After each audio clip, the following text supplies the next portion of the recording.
Hi there, this is Bill. This is the extruder unit I designed and printed for my Aldi Cocoon Create i3 clone printer. It's using the Orbiter version 1.5 extruder unit, the geared filament bit and the stepper motor with the planetary gearing.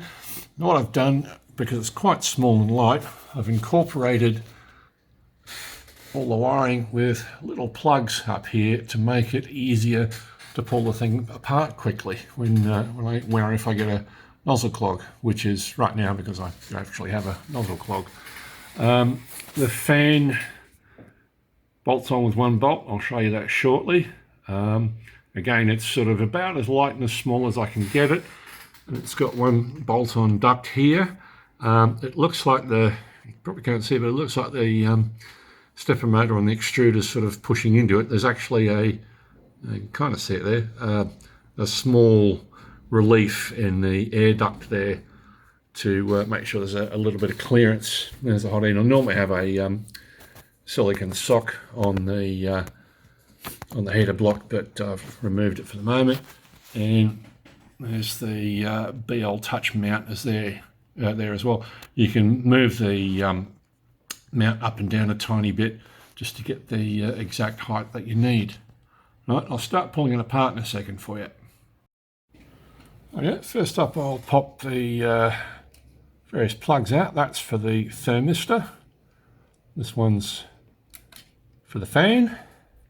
Get that out of the way. I've shortened these up, by the way, so they're the shortest length. And this last one's popped out by itself. That's for the heater unit in the heater block.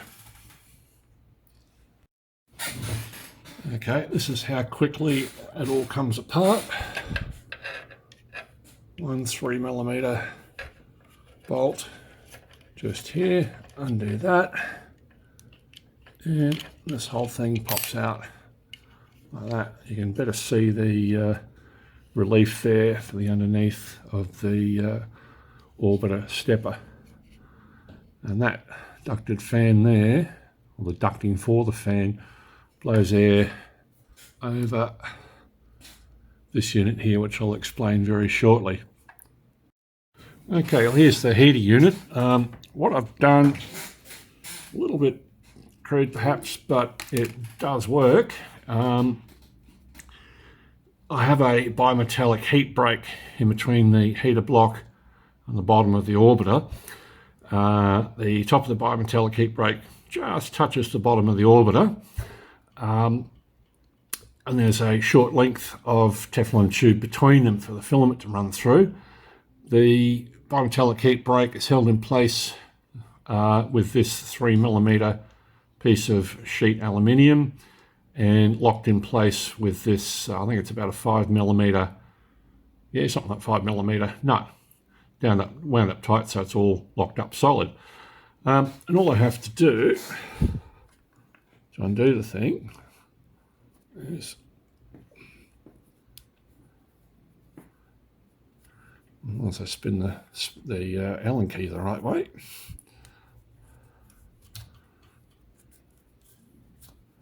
that comes undone like that, and this one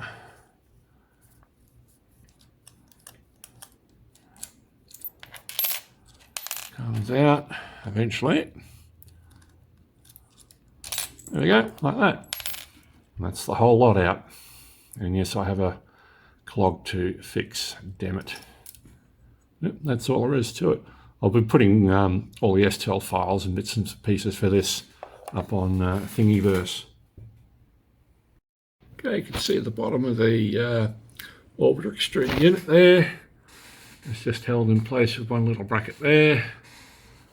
And another one's much harder to see in there. The nut, I've actually popped a tiny bit of super glue on because it's very hard to get to. That's the only downside of the thing. That's pretty much it. You can pull the Orbiter extruder straight out now. What I've done here seems a little bit weird. I didn't have the appropriate female or male, I'm not sure, plug for the stepper motor connector. So I just put 4 little plugs there and they push in the appropriate part. A couple of cable ties hold it in place there. That bit sticking out there is for sensorless homing. It taps up against that part of the printer. That's about it. It's fairly simple. I'll show you what the cable tension unit looks like. It's also very simple. Okay, hopefully there's enough light here to see it. This just bolts on the rear of this main mount that goes there. By the way, I've used nylon plastic bolts here. I think they're 4 or 5 millimeter, I'm not sure, just to save a little bit more weight. The whole thing's very, very light.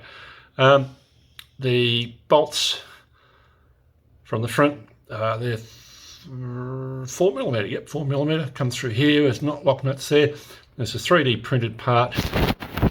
Just get my finger in there. Whoop, across there, and it has a couple of odd shapes which you can use with cable ties to actually provide tension for the bolt, and it does seem to work quite well.